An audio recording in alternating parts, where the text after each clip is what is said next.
महत्वाची बातमी, नाशिकचे श्री कंठानंद महाराज सुद्धा निवडणुकीच्या आखाड्यामध्ये आहेत। लोकांचा आग्रह म्हणून लोकसभा निवडणूक लढवतोय असं श्री कंठानंद महाराजांनी म्हटलेलं आहे।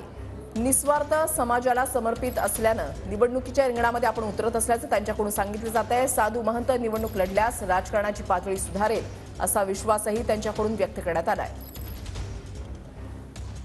आपल्यासोबत स्वामी श्री कंठानंद सरस्वतीजी आहेत, जे भाजपत आता प्रवेश करते झालेले आहेत। महाराज, आपण भाजपमध्ये परवाच्या दिवशी प्रवेश केलेला आहे।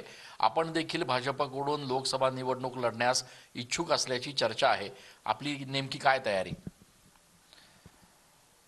इच्छुक असण्याची तयारी असं म्हणण्यापेक्षा लोक माझ्यासाठी इच्छुक आहेत। त्याच्यात हा फार महत्त्वाचा भाग असतो की स्वतःच्या इच्छा, आकांक्षा, वासना, ॲम्बिशन असणं आणि लोकांनी तुम्हाला तयार करणं। माझा जो पिंड आहे तो सेवेचा पिंड आहे। महाराज, मात्र नाशिक लोकसभेची ही जागा जी आहे ते शिंदे गटाकडे असल्याचं बोललं जात आहे।